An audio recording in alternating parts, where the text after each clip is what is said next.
Halo, Ibu. Satu. ya, eh sudah recording kah ini? Ya, selamat pagi adik-adik semua. Pagi Ibu. Ya, Ibu. oke. Em, ini kita baru ketemu lagi. Em, libur eh, 1 minggu ya, libur eh, minggu kemarin itu saya tidak bisa masuk, mohon maaf ya. Tapi insya Allah eh, mulai dari minggu ini kita bisa fokus untuk menyelesaikan pertemuan kita yang masih ada beberapa pertemuan lagi.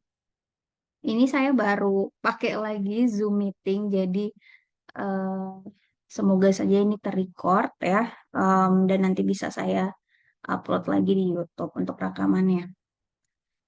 Hari ini kita akan melanjutkan aliran filsafat pendidikan yang sudah berapa, saya sudah tidak bisa hitung lagi ya. Jadi untuk hari ini kita fokus ke filsafat pendidikan eksistensialisme ya. Saya sudah baca makalahnya, silakan nanti pemakalah bisa menjelaskan dengan lebih baik ya, em, lewat presentasi, karena kalau lewat tulisan tadi malam saya baca agak bingung saya sama apa yang ditulis ya. Jadi silakan nanti bisa dipresentasikan. Saya mohon maaf nanti kalau misalnya kalian tidak melihat saya, tiba-tiba saya hilang lagi gitu ya. Karena ada rapat di atas, jadi saya di ruang pro di bawah. Sekarang ada rapat juga di atas dan em, ya jadi saya harus bolak-balik gitu ya. Jadi mohon maaf nanti kalau misalnya saya kurang menyimak ya. Tapi tentunya nanti saya akan lihat lagi rekamannya, eh, menyusul ya untuk menyimak lebih jelasnya gitu ya. Silakan untuk pemakalah di sini. eh, saya lihat ada Nazwa dan Pan Excel di cover makalahnya hari ini ready untuk presentasi kah? Ada orangnya? Tidak. Nazwa dan Pan Excel hadir?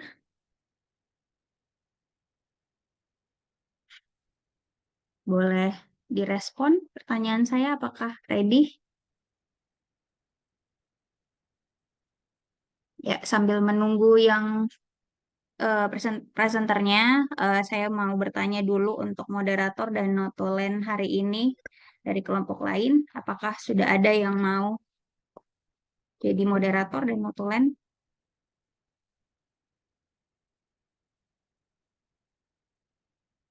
Kalau tidak ada yang mau, saya tunjuk.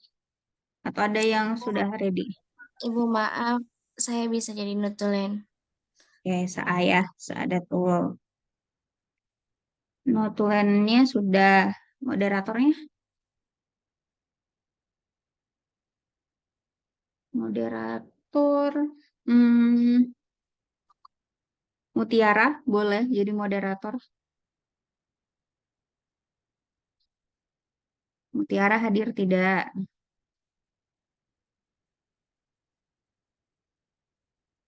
Ini kita nggak bisa mulai kalau moderatornya nggak ada ya. Mutiara di sini ada, tapi tidak merespon, berarti tidak hadir atau hadir keluar ya. Oke, skip Hadir, Bu. ya. Ada mana? Oh ya, Mutiara boleh jadi moderator. Kamu nggak ada nilainya sama sekali. Nanti saya kasih 0 tugasnya. Oh iya, boleh, Ibu. Oke, Mutiara ya. Bagaimana dengan presenternya ini? Hadir tidak? Atau ready tidak? Hadir Ibu. Najwa Hadir hadir. Ibu. Ya. Satunya lagi, teman kamu hadir tidak? Excel, Pan Excel? Hadir, Bu. Ya, oke. Silakan bisa di share screen. Siapa yang mau share screen? Bisa tidak?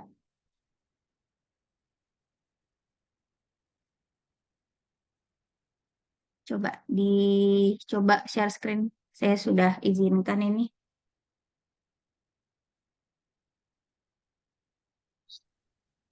Silakan. Dicoba dulu apakah bisa share screen, Nazwah atau Pan Excel.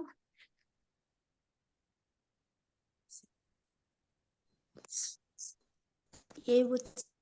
Iya, ini ada sementara. Ya, silakan di share screen. Kalau tidak di share screen kita tidak mulai.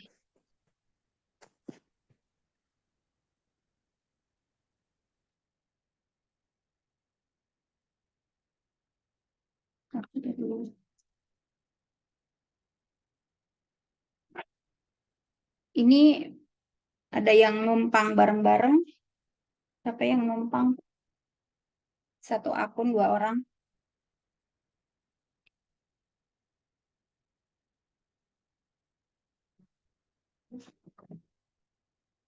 Ayo bisa di share screen.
Ini mana share screen-nya? Kok nggak ada dari tadi?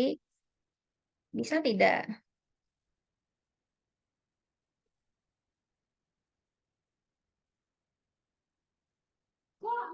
Ya, oke. Masih proses ya loading ini. Oke. Ya, sudah ada PowerPoint-nya. Semoga pemakalannya ready ya untuk presentasi rangkuman materinya. Eh, Silakan saya izinkan untuk moderator di sini Mutiara ya bisa memandu presentasi dan diskusi. Saya persilakan, Dek. Sebelumnya saya mengucapkan terima kasih kepada dosen pengampu mata kuliah yaitu Ibu Vita yang sudah memberikan kesempatan kepada saya untuk menjadi moderator hari ini.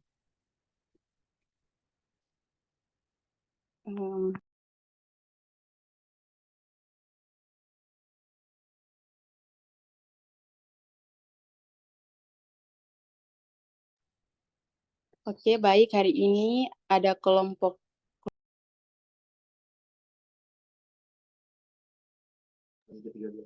8 yang tampil. Untuk kelompok 8 sudah siap untuk tampil hari ini? Siap, moderator.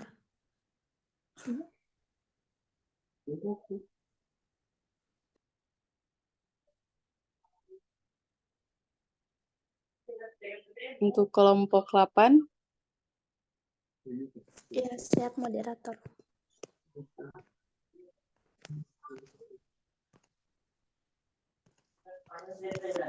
Baik, terima kasih kepada moderator yang sudah memberikan kesempatan kepada kelompok kami. Jadi,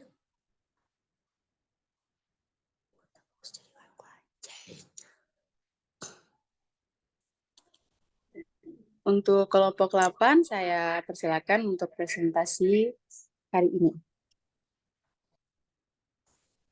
ya baik, terima kasih moderator sudah memberikan kesempatan kepada kelompok kami.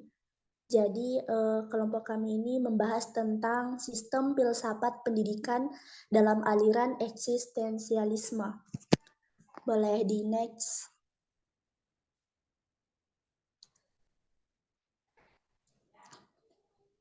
Di sini saya bersama rekan saya yaitu Van Excel Virema dan saya mewakili kelompok saya untuk mempresentasikan materi kami. Boleh di next lagi, Pak.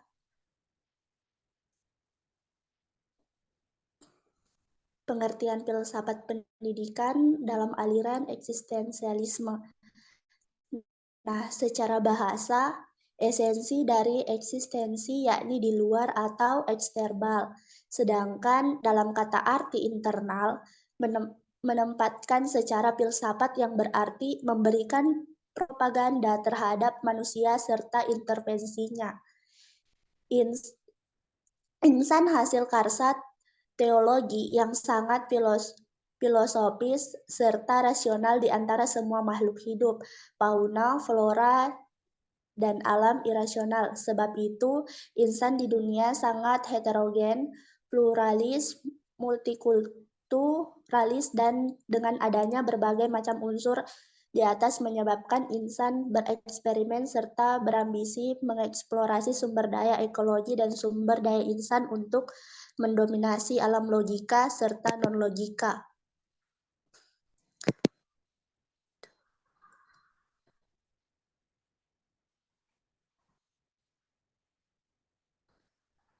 Adapun tokoh-tokoh aliran eksistensialisme, yang pertama itu ada Carl Jasper.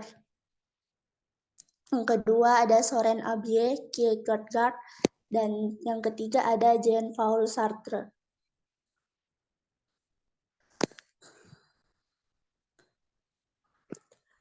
Pemikiran eksistensi tentang pendidikan.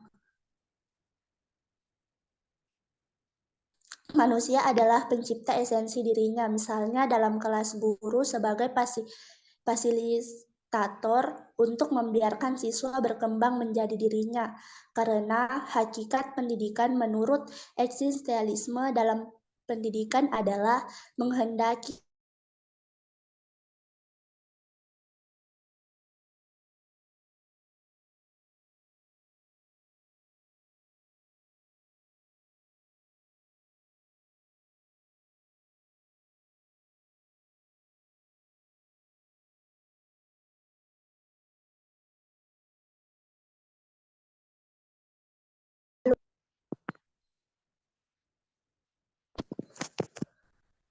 Boleh di next lagi, Apripa.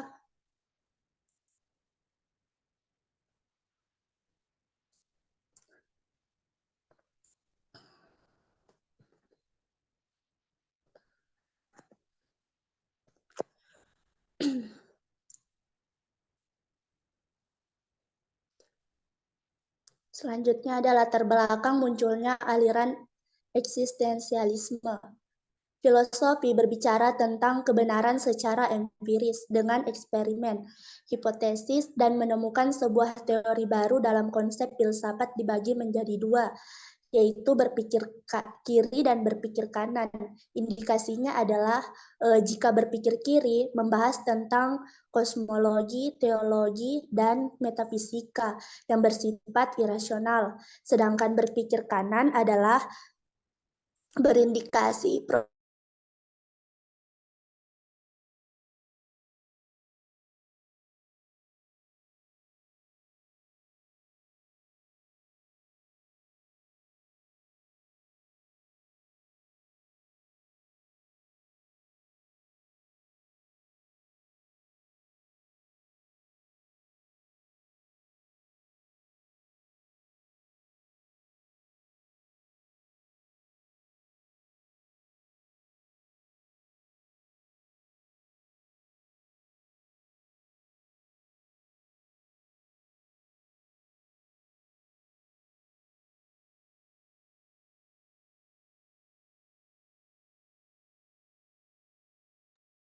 B. Nazwa, suaranya tidak ada.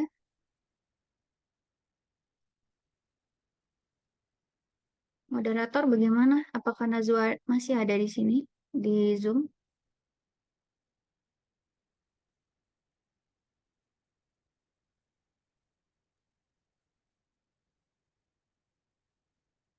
Boleh ada yang respon tidak?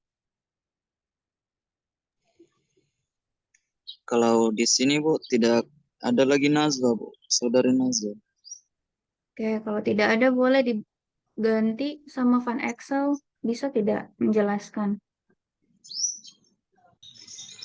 Baik, saya akan melanjutkan pemaparan materinya.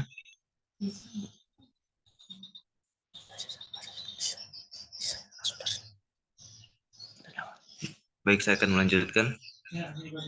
Latar belakang munculnya aliran eksistensialisme. Filosofi berbicara tentang kebenaran secara empiris dengan eksperimen, hipotesis, dan menemukan sebuah teori baru dalam konsep filsafat dibagi menjadi dua, berpikir kiri dan berpikir kanan. Indikasinya adalah kalau berpikir kiri membahas tentang kosmologi, teologi, dan metafisika yang bersifat irasional.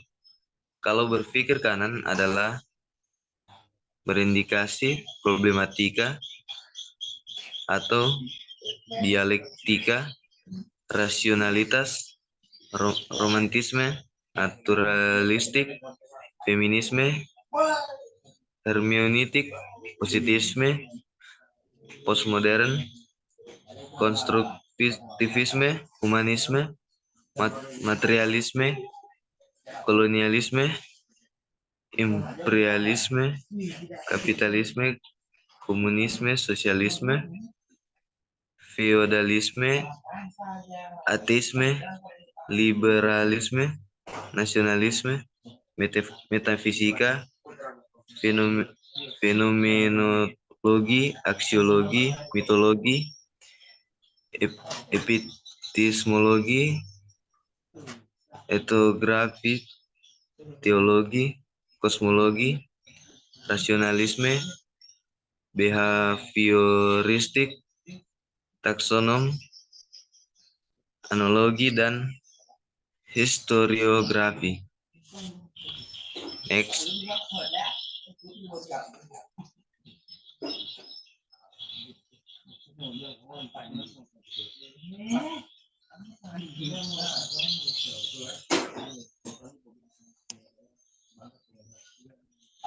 Ya, itulah pemaparan materi dari kelompok kami. Saya ucapkan sekian dan terima kasih. Saya kembalikan kepada moderator. Baik, terima kasih kepada pemateri yang sudah mempresentasikan materi kelompoknya. Untuk teman-teman, apakah ada yang ingin bertanya? Saya persilahkan.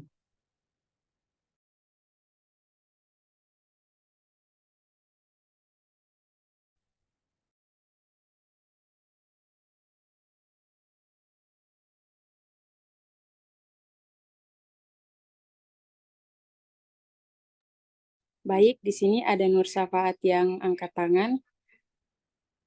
Dipersilakan. Baik, terima kasih Saudari Mutiara Mayuri telah memberikan kesempatan saya untuk bertanya.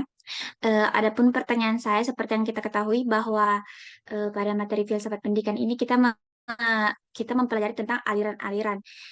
Nah, pertanyaan saya, apa yang membedakan aliran eksistensialisme ini dengan beberapa aliran yang telah kita pelajari?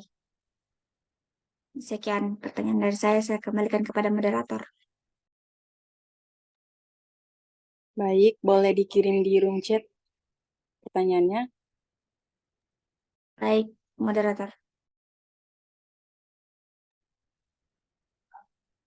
Ya, di sini ada Suci Ramadhani. Persilakan. Oke, baik. Sebelumnya terima kasih kepada moderator atas kesempatan yang telah diberikan kepada saya. Jadi di sini saya ingin bertanya, tapi sebelumnya tadi saya mendengar penjelasan pada bagian pemikiran eksistensi tentang pendidikan. Nah, karena hakikat pendidikan ini menurut aliran eksistensialisme ini adalah menghendaki agar pendidikan selalu melibatkan peserta didik dalam mencari pilihan untuk memenuhi kebutuhannya masing-masing dan menemukan jati dirinya. Artinya setiap masing-masing individu itu dia bertanggung jawab atas dirinya sendiri dan hasilnya sendiri. Jadi pertanyaan saya, bagaimana eksistensialisme ini berhubungan dengan perkembangan potensi pribadi siswa dalam konteks pendidikan? Ya, gitu. Oke, saya ucapkan. Baik, terima kasih kepada Suci Ramadhani. Nanti pertanyaannya boleh dikirim di chat room. Murlitisha juga memberikan pertanyaan, dipersilakan. Baik, di sini saya ingin bertanya, apa pendapat pemateri tentang eksistensialisme memandang peran guru dalam pendidikan, khususnya dalam menginspirasi siswa untuk mencari makna dan tujuan dalam kehidupan mereka sendiri. Mungkin itu saja. Saya kembalikan kepada moderator. Baik, terima kasih kepada Murlitisha. Nanti pertanyaannya dikirim di room chat ya. Teman-teman lain apakah ada lagi yang ingin bertanya?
KB moderator, kalau misalnya sudah tidak ada lagi yang mau bertanya, boleh dipersilakan ke pemakalah atau presenter untuk menjawab. Untuk pemateri boleh sudah menjawab pertanyaan dari teman-teman tadi, dipersilakan.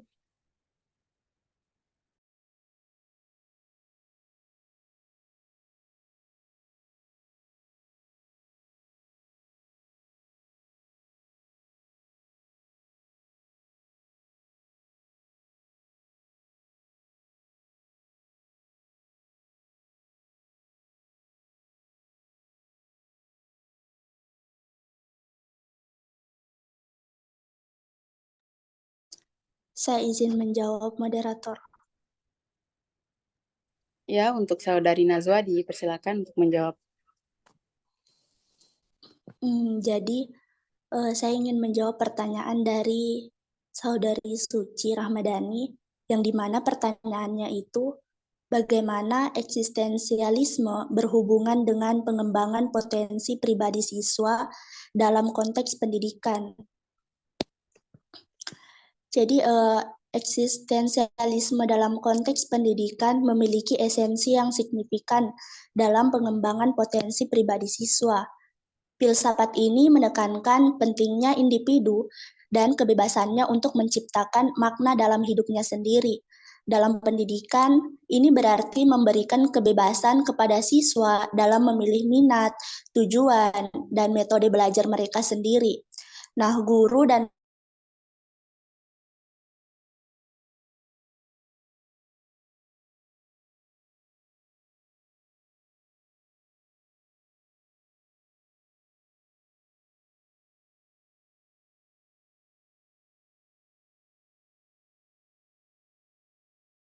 untuk mengenali dan menghargai nilai-nilai, minat, dan potensi dirinya.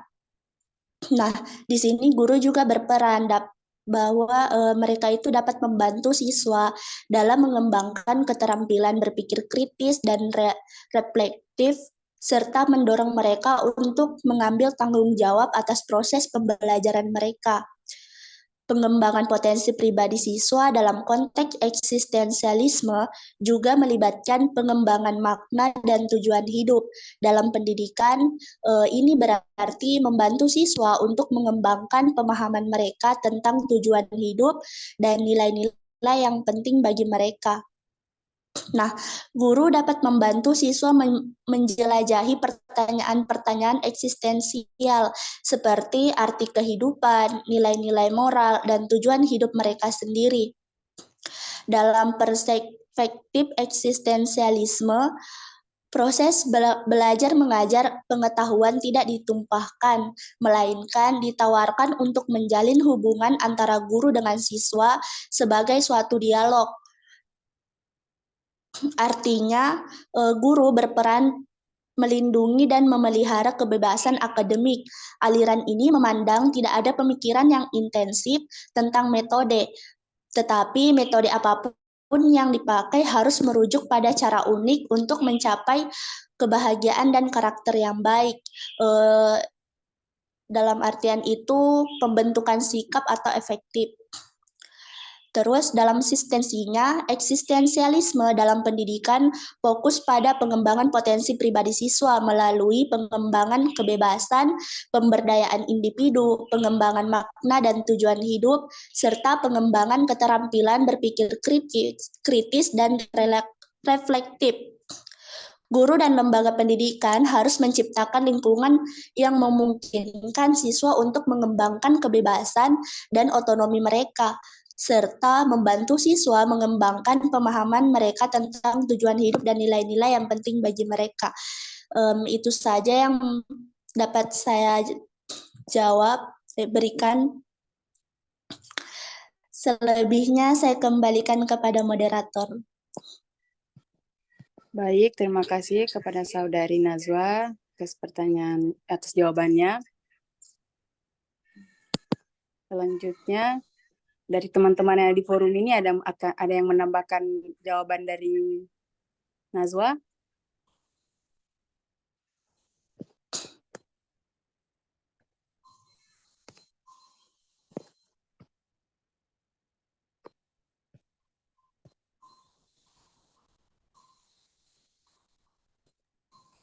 Baik, kalau tidak ada, saya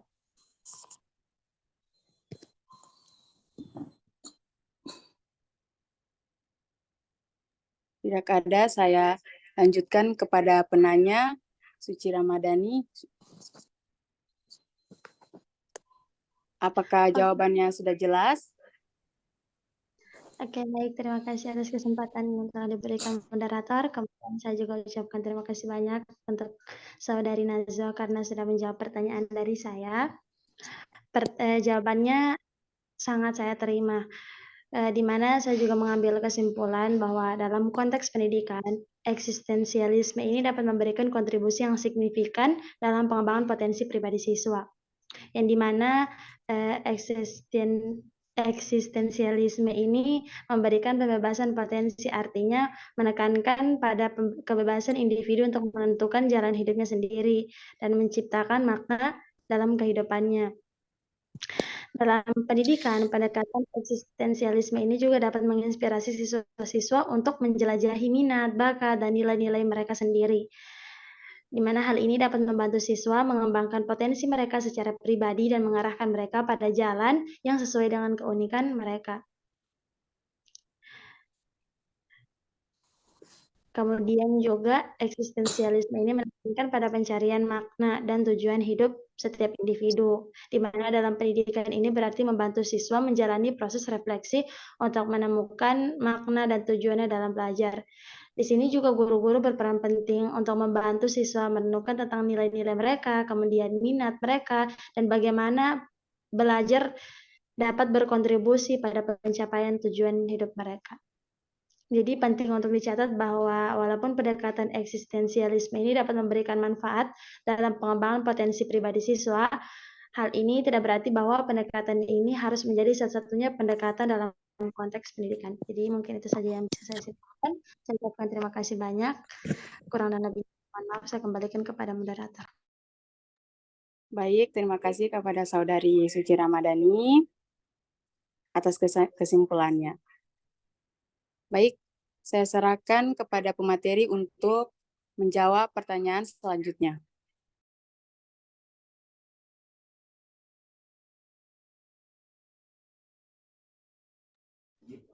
Izin moderator, saya Baik. ingin menjawab pertanyaan dari Murlitisha. Baik, silakan untuk Van Excel. Dalam pandangan eksistensialisme, peran guru dalam pendidikan memiliki kedalaman yang sangat penting.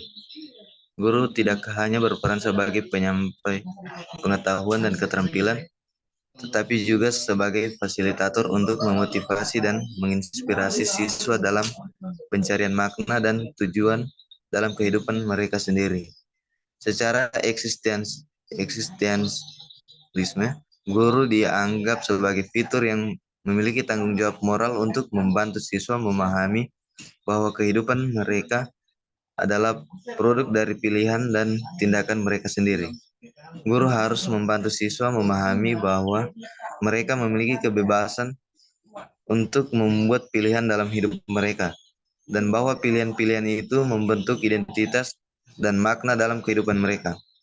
Guru juga harus mendorong siswa untuk melakukan refleksi diri, menggali pertanyaan-pertanyaan eksistensial tentang tujuan hidup, makna keberadaan, dan nilai-nilai yang penting bagi mereka.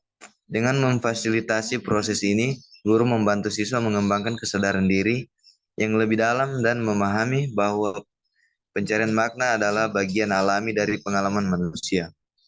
Selain itu, guru dalam pandangan eksistensialisme harus menjadi contoh yang hidup dari nilai-nilai seperti kejujuran, kebebasan, dan tanggung jawab pribadi.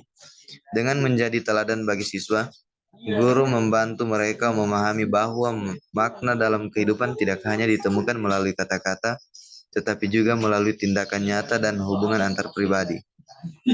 Lebih jauh lagi, guru dalam aliran eksistensialis diharapkan untuk menciptakan lingkungan belajar yang mendukung dan memungkinkan eksplorasi kreatif dan eksperimen dalam pencarian makna. Ini dapat dilakukan melalui pendekatan pembelajaran yang berpusat pada siswa, diskusi yang mendorong pemikiran kritis, dan memberikan ruang bagi siswa untuk mengeksplorasi minat dan passion mereka. Baik, itu jawaban dari saya. Selebihnya saya kembalikan kepada. Baik, terima kasih kepada Saudara Van Excel yang sudah memberikan jawabannya. Di sini apakah ada teman-teman yang ingin memberikan tambahan jawaban? Dipersilakan.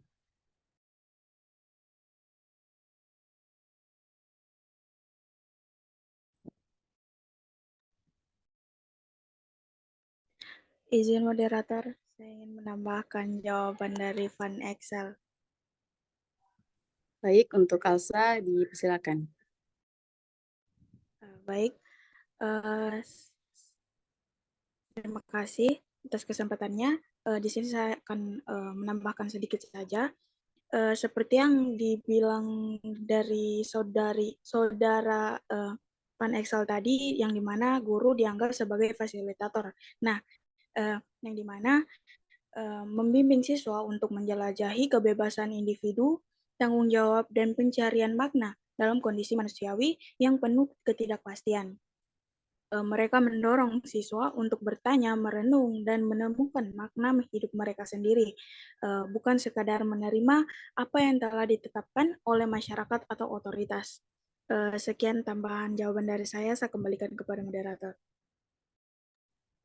Baik, terima kasih kepada Saudari Alsa Anggraini. Untuk teman-teman yang lain, apakah ada lagi yang menambahkan jawabannya?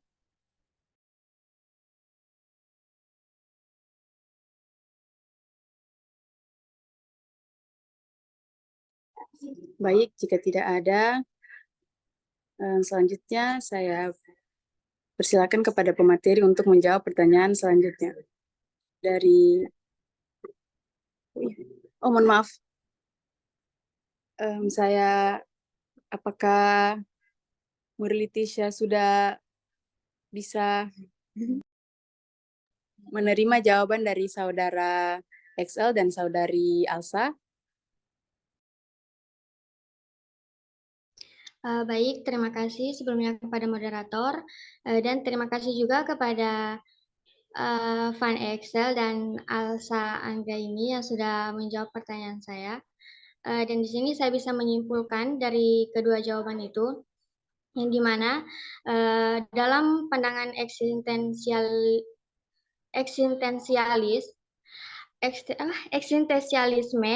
yang dimana peran guru itu bukan hanya tentang mentransfer pengetahuan, tetapi juga tentang membimbing siswa dalam perjalanan eksistensial mereka, membantu mereka menemukan makna dan tujuan yang paling penting dalam kehidupan mereka sendiri. Seperti yang dijelaskan oleh saudari Alsa Anggreni tadi, itu mendorong siswa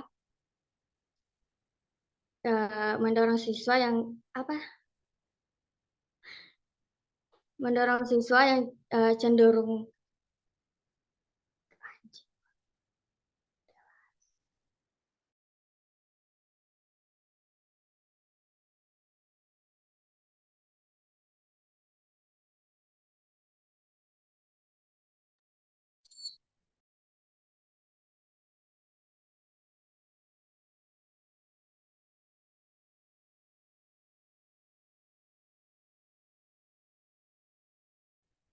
anjing jaringan PJH. Mohon maaf moderator, jaringan saya tadi di mana tadi yang penjelasan Alsa itu di mana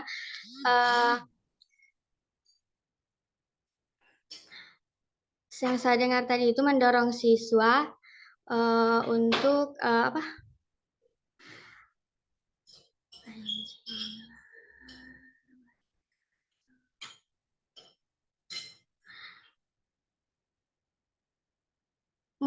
pembelajaran yang berpusat pada siswa, mendorong siswa berdiskusi, berpemikiran kritis, dan memberikan ruang bagi siswa untuk mengeksplorasi minat dan passion mereka. Mungkin itu saja kesimpulan yang bisa saya berikan. Saya kembalikan kepada moderator. Baik, terima kasih kepada saudari Murlitisha atas kesimpulan dari jawaban yang diberikan teman-teman pemateri. Selanjutnya, saya serahkan kepada pemateri untuk menjawab satu pertanyaan lagi dari pertanyaan Syafati. Izin moderator. Ya, untuk Nazwa, silakan. Baik, terima kasih moderator. Jadi saya akan menjawab pertanyaan dari saudari Nur Syafaat, yang dimana pertanyaannya itu, apa yang membedakan aliran eksistensialisme dengan aliran yang ada? Contohnya seperti aliran rasionalisme. Jadi, aliran eksistensialisme membedakan diri dengan aliran rasionalisme dalam beberapa aspek. Berikut adalah beberapa perbedaan yang signifikan. Yang pertama, yaitu eksistensialisme berfokus pada eksistensi manusia sebagai subjek yang berpikir, merasa, dan berbuat, serta pada kebebasan dan tanggung jawab individu. Sedangkan rasionalisme itu sebaliknya. Dia berfokus pada penalaran dan logika untuk mencapai kebenaran dan pengetahuan. Yang kedua, eksistensialisme memandang manusia sebagai subjek yang memiliki kebebasan dan tanggung jawab, serta memiliki kemampuan untuk membuat pilihan dan menentukan nasibnya sendiri. Sedangkan rasionalisme itu pada gilirannya memandang manusia sebagai subjek yang dapat dipahami dan diprediksi melalui penalaran dan logika. Yang ketiga yaitu eksistensialisme memandang kebebasan sebagai suatu nilai yang sangat penting, karena Manusia memiliki kemampuan untuk membuat pilihan dan menentukan nasibnya sendiri. Sedangkan rasionalisme itu sebaliknya, dia cenderung memandang kebebasan sebagai suatu konsep yang dapat dipahami dan diprediksi melalui penalaran dan logika. Yang keempat, eksistensialisme memandang nilai sebagai suatu yang subjektif dan relatif, karena nilai-nilai tersebut berasal dari individu dan pengalaman mereka. Sedangkan rasionalisme itu memandang nilai sebagai suatu yang objektif dan absolut, karena nilai-nilai tersebut dapat dipahami dan diprediksi melalui penalaran dan logika. Yang kelima, eksistensialisme memandang pengetahuan sebagai suatu yang subjektif dan relatif, karena pengetahuan tersebut berasal dari individu dan pengalaman mereka. Sedangkan rasionalisme itu sebaliknya, dia memandang pengetahuan sebagai suatu yang objektif dan absolut, karena pengetahuan tersebut dapat dipahami dan diprediksi melalui penalaran dan logika. Dengan demikian, eksistensialisme dan rasionalisme memiliki pandangan yang berbeda tentang manusia, kebebasan, nilai, dan pengetahuan, yang membedakan aliran ini dari aliran lainnya seperti rasionalisme.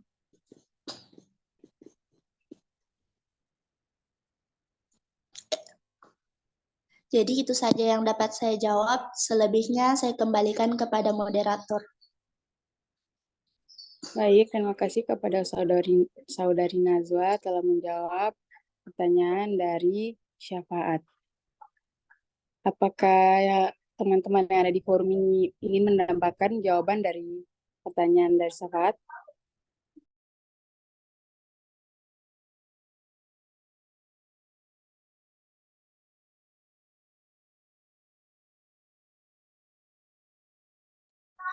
Baik, jika tidak ada, saya kembalikan kepada penanya, apakah sudah bisa diterima jawabannya dari saudari Nazwa? Baik, terima kasih moderator. Dan terima kasih juga kepada Saudari Nazwa yang telah memberikan jawaban atas pertanyaan saya. Yang mana dari jawaban yang diberikan Saudari Nazwa dapat saya simpulkan bahwa aliran eksistensialisme dan aliran nasionalisme memiliki perbedaan yang cukup yang terdapat dari beberapa aspek seperti nilai kebebasan, nilai dan pengetahuan. Eksistensi berfokus pada subjek dan tanggung jawab, sedangkan rasionalisme sebaliknya. Rasionalisme berfokus pada penalaran dan logika.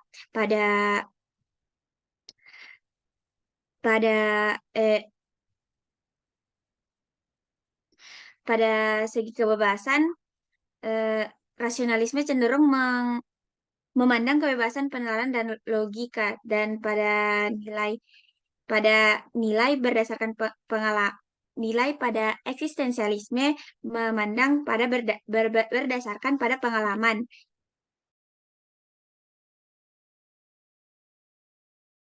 Absolut yang dapat ditangkap oleh penalaran dan logika. Itulah kesimpulan yang dapat saya ambil dari jawaban yang telah diberikan Saudari Nazwa. Selebihnya saya kembalikan kepada moderator. Baik, terima kasih kepada saudari Syafaat yang sudah memberikan kesimpulan. Dari presentasi tadi bisa kita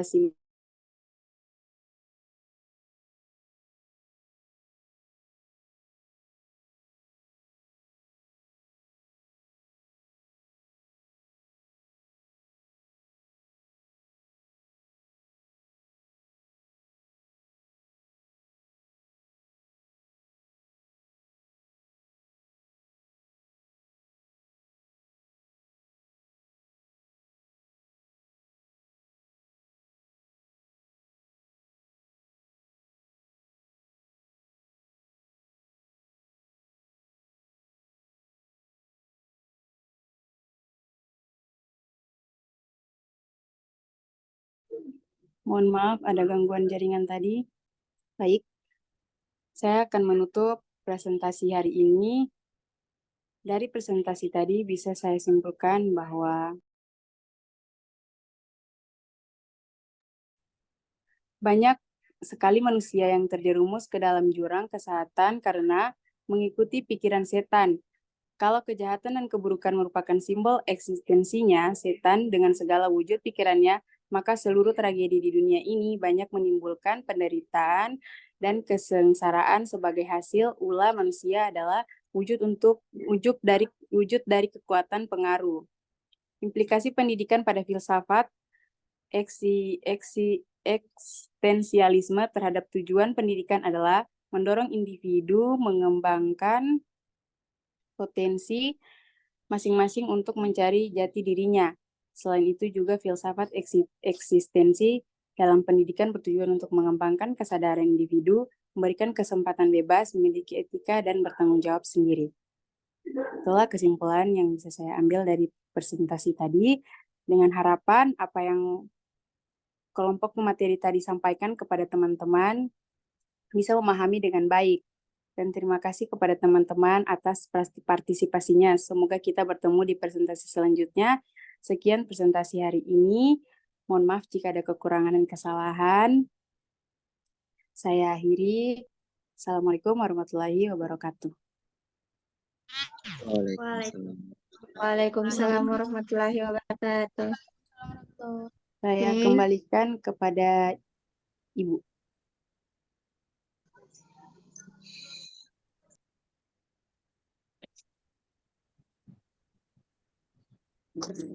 Ya, hari ini sudah selesai presentasi terkait materi, ternyata materi terakhir ya untuk aliran filsafat pendidikan. Jadi untuk 2 minggu depan itu kita fokusnya lebih ke pendidikan Indonesia ya.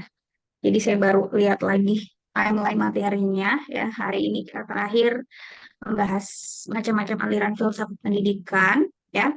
Silakan adik-adik bisa review. Tidak dikumpul tugasnya ya, cuman mereview mandiri apa sih yang sudah kalian pelajari dari beberapa minggu kemarin tentang aliran filsafat pendidikan ya. Ada beberapa ya aliran filsafat pendidikan itu, kalau kita lihat di sini kita kilas balik lagi ya. Mulai dari filsafat pendidikan progresif, progresivisme, lalu esensialisme, perennialisme, rekonstruksionisme, dan yang hari ini adalah eksistensialisme ya. Nah, tadi pertanyaannya ada satu pertanyaan yang bagus terkait bagaimana adik-adik bisa membandingkan aliran filsafat pendidikan yang hari ini kita pelajari dengan filsafat pendidikan sebelum-sebelumnya. Jadi harusnya kalian bisa refresh kembali catatan kalian mengenai apa sih bedanya ya aliran filsafat yang sudah kalian pelajari dengan yang hari ini ya. Coba kita mulai dari progresif. Ini mungkin subjektif opininya karena tentunya yang saya ingat ini yang menarik bagi saya ya terkait aliran filsafat pendidikan masing-masing ya. Mungkin dari kalian bisa beda.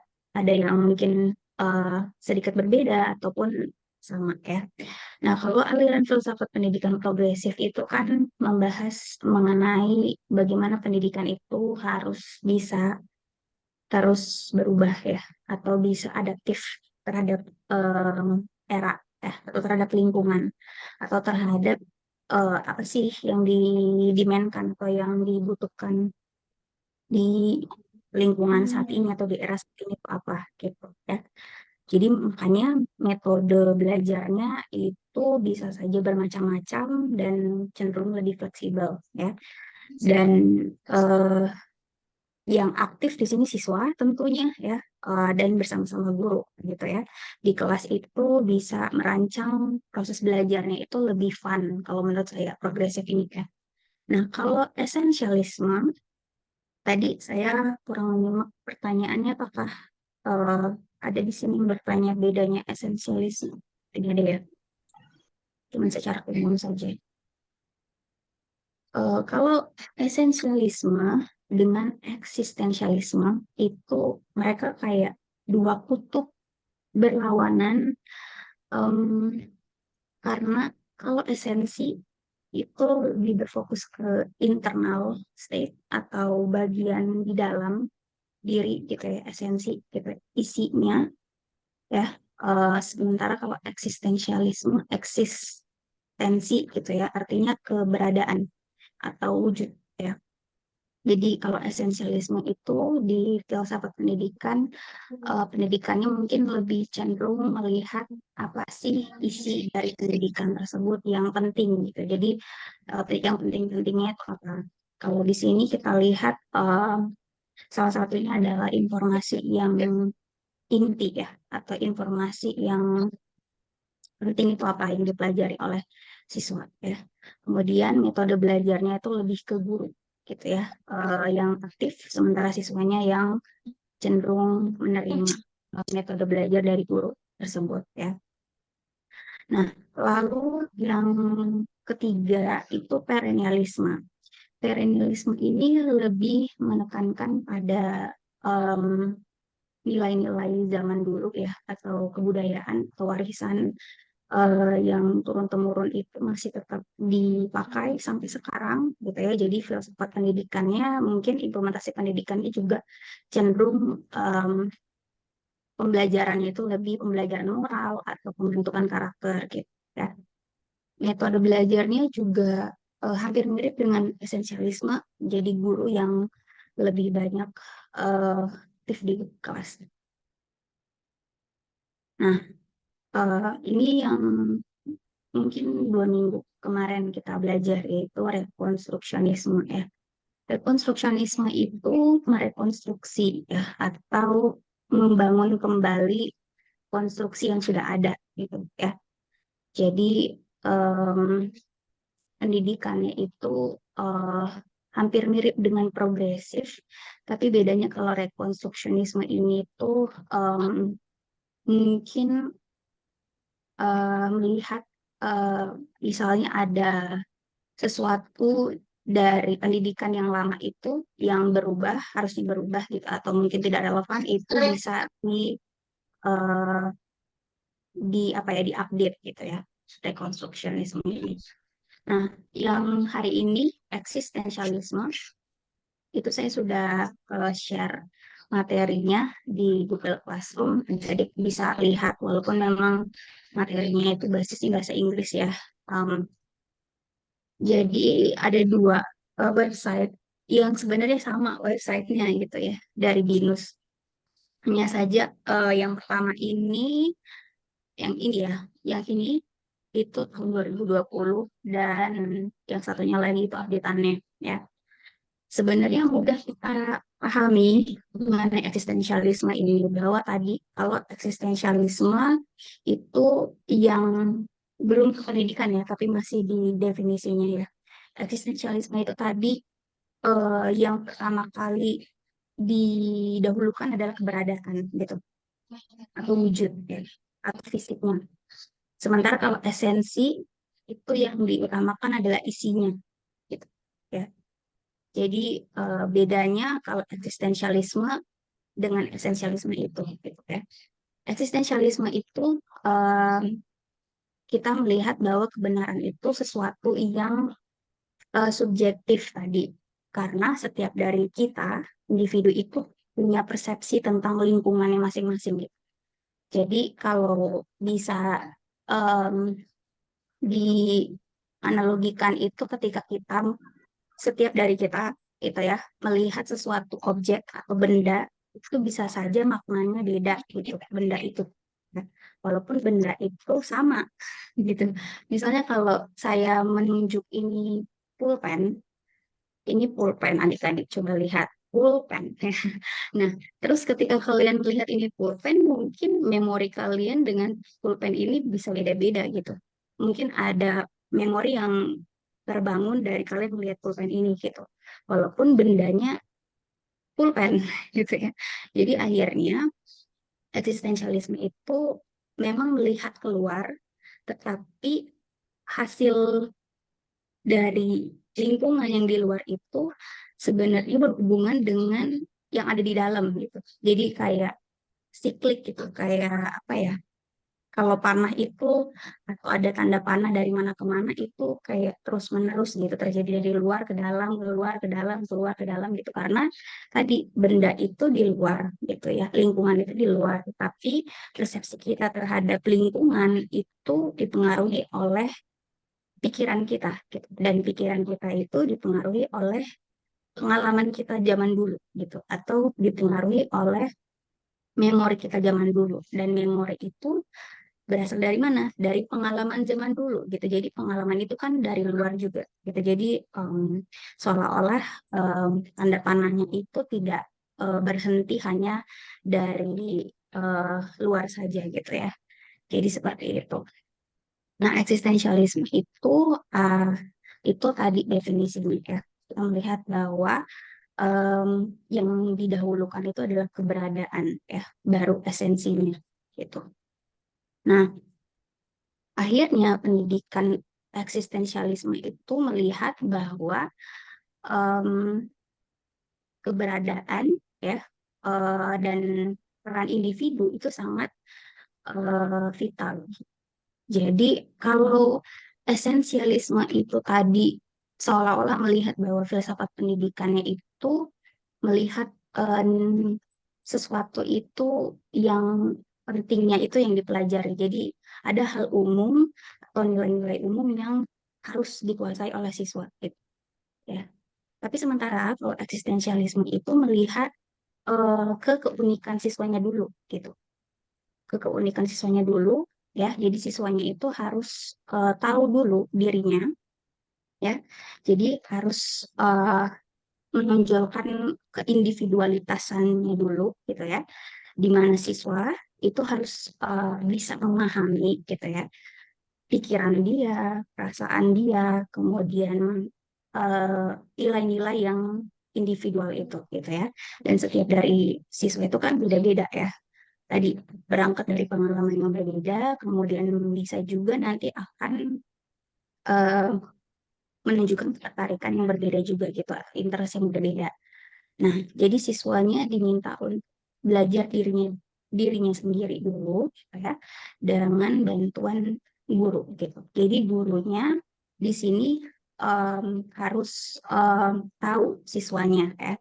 Nah, kalau pandangan ideal menurut saya, eksistensialisme itu tidak bisa terjadi di sekolah yang formal ya, sekolah-sekolah yang setiap kelas itu satu guru berbanding 30 atau lebih dari 30 mungkin siswa di kelas gitu. Karena susah bagi siswa nantinya gitu untuk membuka diri kalau gurunya hanya satu dan gurunya juga tentunya sulit gitu ya untuk memahami siswanya gitu. Jadi um, kalau prakteknya sih menurut saya contohnya itu lebih ke private gitu ya. Jadi pendidikannya pendidikan yang lebih private ya, pendidikan-pendidikan yang informal gitu ya. Misalnya kayak satu guru itu mungkin idealnya memang mengajarinya satu orang siswa gitu ya. Satu guru satu siswa. Tapi kalau di Indonesia mungkin susah ya, tidak bisa begitu ya. Apalagi di pendidikan formal gitu. Jadi kalau untuk melihat contoh yang idealnya mungkin ya pendidikan informal atau pendidikan yang lebih eksklusif gitu ya. Atau pendidikan yang mungkin dari level ekonominya mungkin lebih bagi orang-orang atau anak-anak keluarga kaya gitu ya. Jadi kalau untuk anak-anak seperti biasa, ekonomi biasa mungkin sulit gitu untuk mereka mendapatkan pendidikan eksistensialisme ini gitu karena mereka tentunya harus diajarkan hanya satu guru saja satu kelas gitu ya. Nah, jadi seperti itu ya. Eksistensialisme itu harus melihat bakat siswa itu sendiri gitu, individualitas siswanya ya.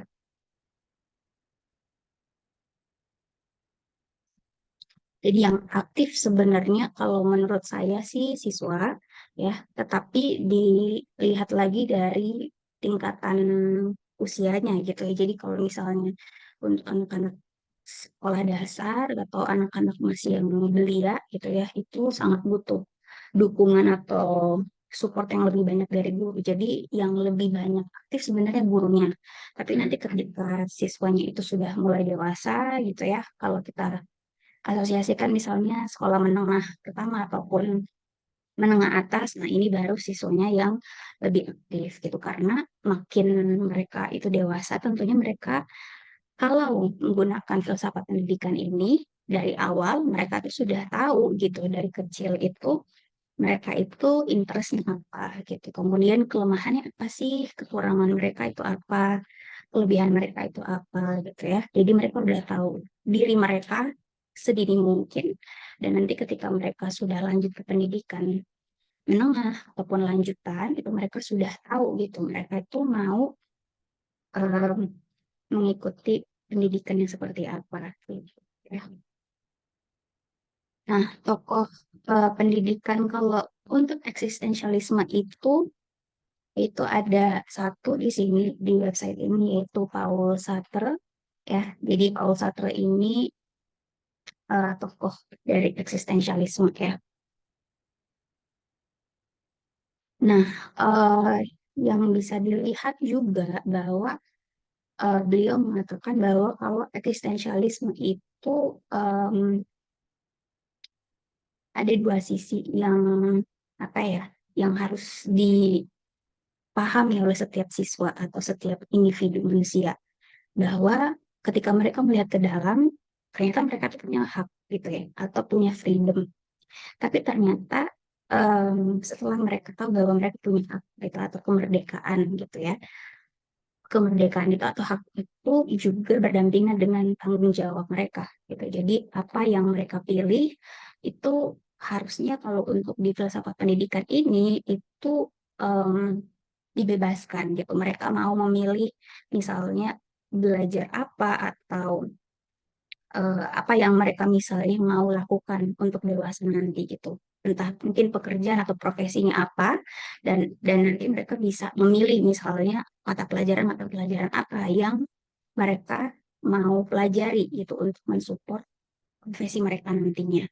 Tetapi juga tadi di sisi lain ada tanggung jawab gitu atau ada responsibility gitu ya atau ada tanggung jawab di mana ketika misalnya mereka memilih sesuatu maka mereka juga harus tahu konsekuensinya yang nanti mungkin akan mereka dapati gitu dari pilihan mereka gitu. Jadi em, filsafat pendidikan ini mengajarkan kepada siswa atau anak-anak ini bahwa mereka hidup itu sebenarnya punya pilihan gitu, punya pilihan untuk tadi salah satunya mau berprofesi apa gitu ya nanti untuk dewasa nanti dan mereka dengan pilihan-pilihan itu mereka boleh memilih gitu ya tetapi mereka juga harus belajar em, alasan pemilihannya itu apa gitu ya jadi reason behind the choice gitu ya pilihannya itu harusnya didasarkan atas alasan-alasan gitu ya dan alasan-alasan tersebut tentunya nanti yang akan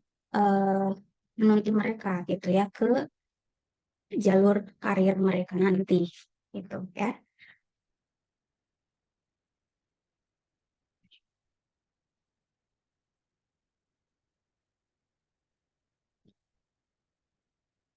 Nah, jadi untuk yang setuju tentang eksistensialisme ini di pendidikan diterapkan ya, maka sebenarnya siswanya itu akan terbiasa untuk selalu menganalisis sesuatu gitu, selalu berpikir gitu, atau selalu tadi punya alasan dari pilihan mereka, karena mereka harus bisa berpikir lebih dalam gitu ya tentang pikirannya mereka sendiri gitu ya. Jadi walaupun tadi mulainya itu em, ada sesuatu misalnya dari lingkungan gitu ya dari eksternal mereka, tetapi ternyata sisi eksternal itulah yang harus dimasukkan ke dalam gitu ya atau yang harus diabstraksi di pikirannya masing-masing gitu ya. Jadi siswanya itu cenderung bisa berpikir lebih dalam gitu atau berpikir lebih rumit lagi ya. Karena seperti itu sebenarnya pendidikan eksistensialisme. Ini tadi ya, Sartre menjelaskan bahwa eksistensi itu mendahului esensi gitu. Jadi sesuatu itu ada dulu ya, berwujud dulu ya, baru dilihat esensinya gitu, atau baru dilihat isinya.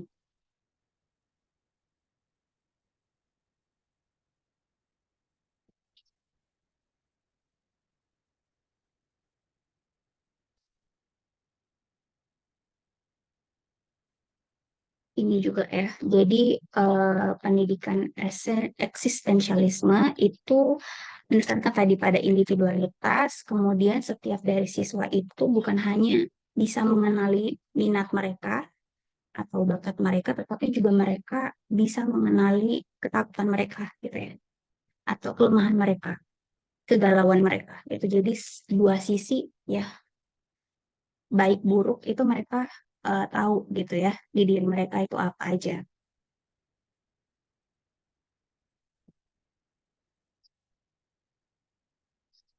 Nah, tadi kan step pertama adalah pendidikan eksistensialisme itu siswanya harus bisa mengenali diri mereka sendiri gitu ya. Jadi cenderung yang individualis ya. Tetapi ternyata sebenarnya ketika langkah itu, step itu sudah dilampaui oleh siswa, artinya siswa tersebut sebenarnya sudah tahu mereka itu seperti apa, gitu ya. Maka tujuan yang lebih besarnya itu bisa tercapai. Di mana tujuan yang lebih besarnya itu adalah mereka itu akan tahu peran mereka di kehidupan mereka itu apa, gitu. Jadi untuk mereka tahu tujuan yang lebih besarnya, maka mereka harus lihat ke dalam dulu, gitu ya.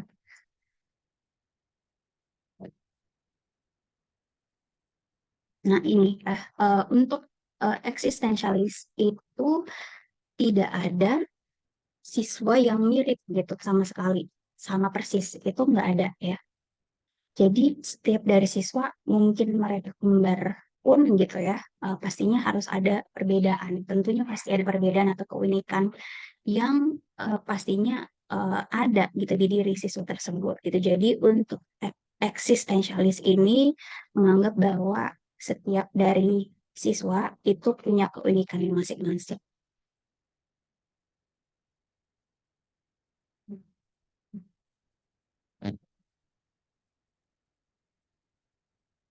Nah, ini tujuannya ya. Jadi ada beberapa tujuan dari pendidikan untuk eksistensialisme.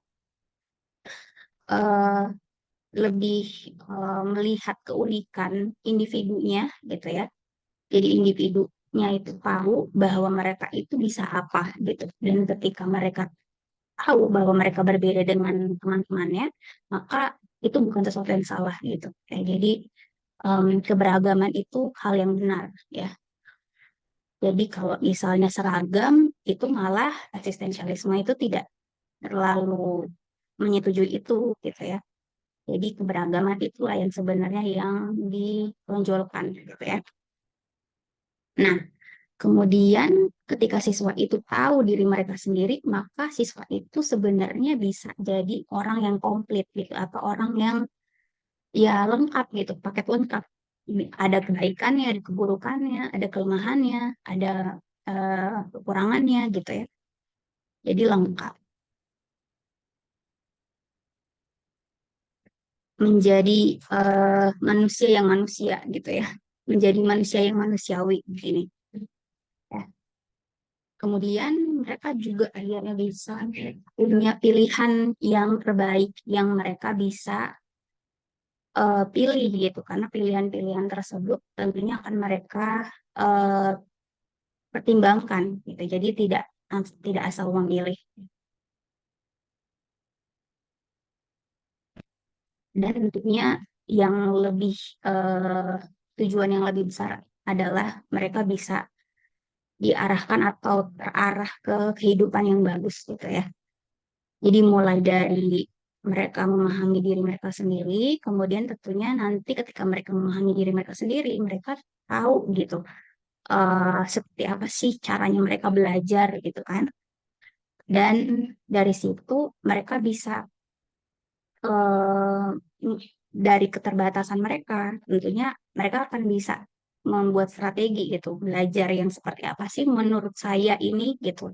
Dan mungkin bisa saja pembelajaran orang lain itu tidak sesuai dengan dia gitu, atau bisa saja tidak cocok dengan dia dan dia harus menciptakan strategi belajarnya sendiri ya. Jadi ini sangat bagus ya, eksistensialisme ini. Jadi siswanya atau anak-anaknya itu diajarkan untuk bisa berpikir ya, berpikir dan juga bisa tumbuh secara personal gitu ya.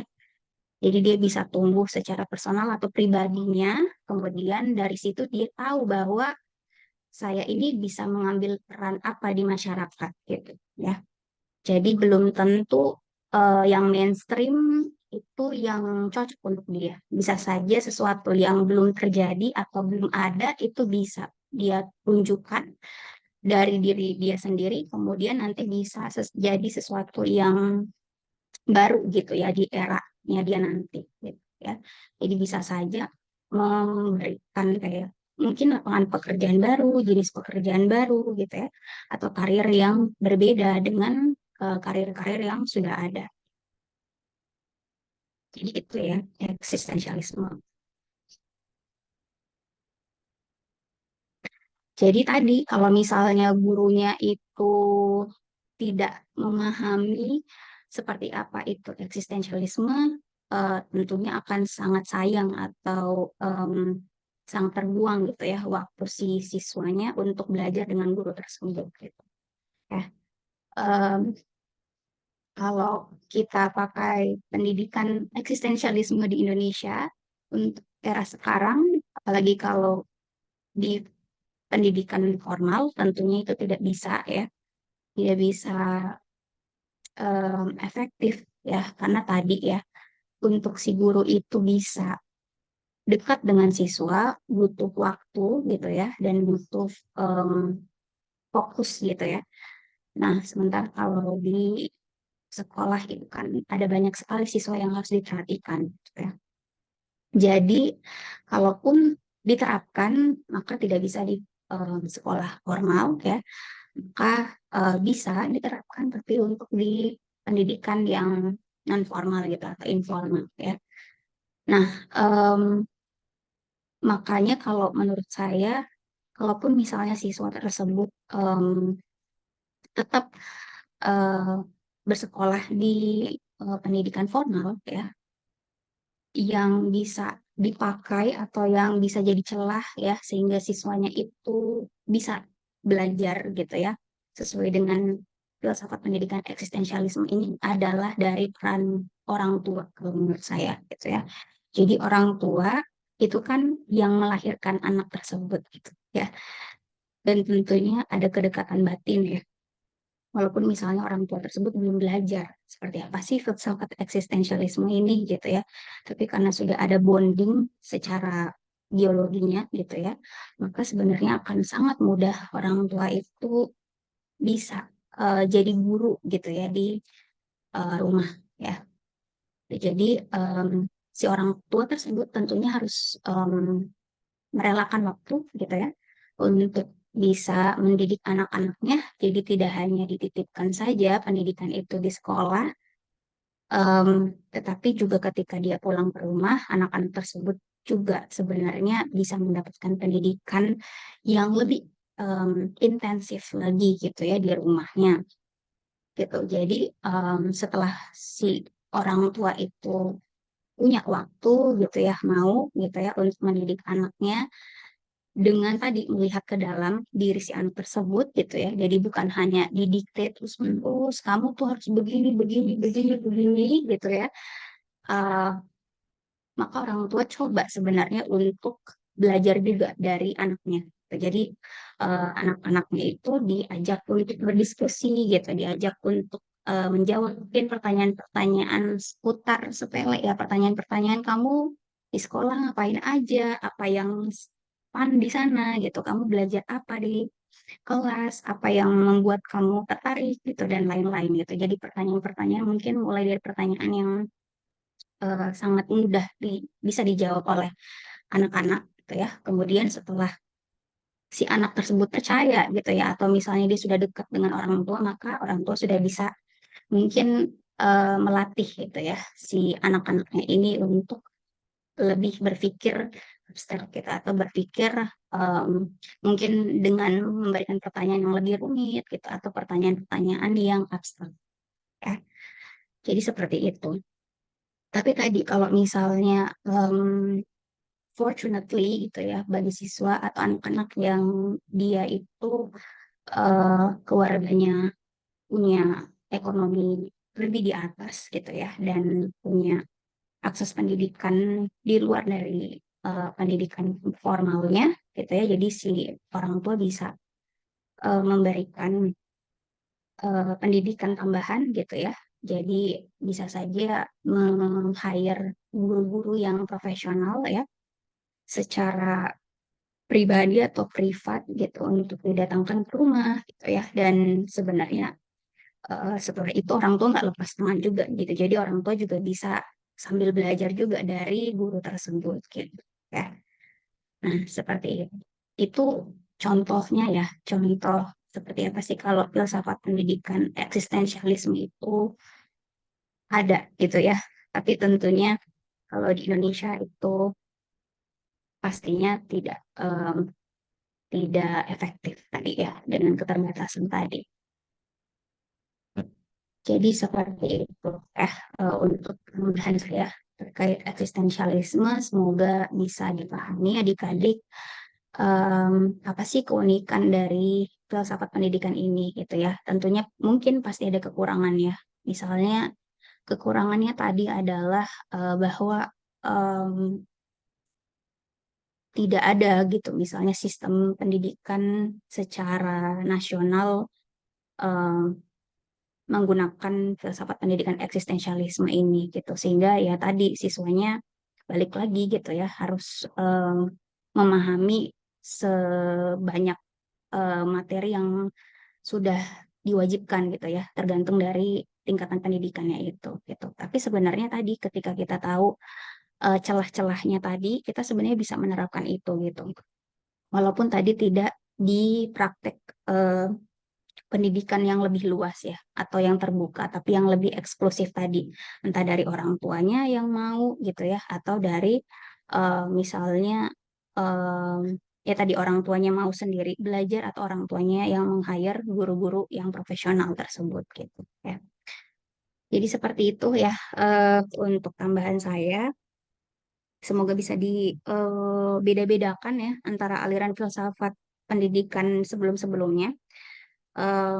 Mungkin saja gitu ya, kita tidak bisa menutup kemungkinan ketika mungkin saya sudah pensiun, adik-adik bisa jadi menteri pendidikan gitu ya, dan nanti bisa eh, kalau menurut saya ya, ini subjektivitasnya saya, bahwa pendidikan itu memang hak untuk semua anak-anak gitu ya, tetapi jadinya malah pendidikan itu kualitasnya kurang gitu ya, karena tadi terbuka untuk siapa aja. Jadi eh, semoga gitu ya, jadi pendidikan itu bisa untuk semua anak, tetapi kualitasnya setara dengan pendidikan-pendidikan yang eksklusif tadi gitu ya. Itu harapan saya. Jadi mungkin adik-adik punya pandangan lain, silakan nanti ya. Bisa diimplementasikan sebagai profesinya masing-masing, entah mau em, di pendidikan atau bisa juga di ahli kebijakan gitu ya. Bisa seperti itu. Oke, itu dari saya adik-adik. Saya sudah absen ya tadi. Em, untuk satu orang ini, Adelia, boleh adik-adik bisa minta tolong eh, hubungi orangnya untuk bisa ketemu saya gitu. Apakah mau saya tidak luluskan? Kalau tidak mau, tidak apa-apa gitu. Tapi kalau misalnya mau, masih ada waktu gitu. Jadi minta tolong ya, bisa diteruskan pesannya ke yang bersangkutan. Seperti itu ya. Oke, berarti cukup sekian untuk pertemuan kali ini. Terima kasih banyak adik-adik sudah bergabung. Walaupun tadi ada kendala jaringan dari presenternya ya, semoga bisa dipahami sesedikit mungkin ya materi hari ini. Kita ketemu lagi insya Allah. Semoga minggu depan tidak libur karena saya kepikiran tagihan pertemuan yang belum gitu. Jadi kita ada pertemuan ke-14, 15 ya, 2 pertemuan ini. Semoga bisa cukup waktunya ya untuk kita selesaikan gitu. Untuk minggu depan minta tolong kepada pemakalah bisa ready ya. Jadi ada 2 makalah lagi yang kita presentasikan nanti minggu depan. Semoga bisa ready ya. Oke, mungkin itu saja untuk hari ini adik-adik. Terima kasih. Saya tidak sampai jam 12:30 karena habis ini lanjut lagi ya mata kuliah lain. Em, jadi masih ada beberapa menit saya istirahat sebentar ya. Dan mungkin juga untuk adik-adik ya. Kita ketemu lagi insya Allah minggu depan. Eh, Mungkin saya pakai Zoom meeting ya, tidak pakai Google Meet lagi. Oke, minta tolong juga ke notulennya, jangan lupa di-upload catatannya di Google Classroom.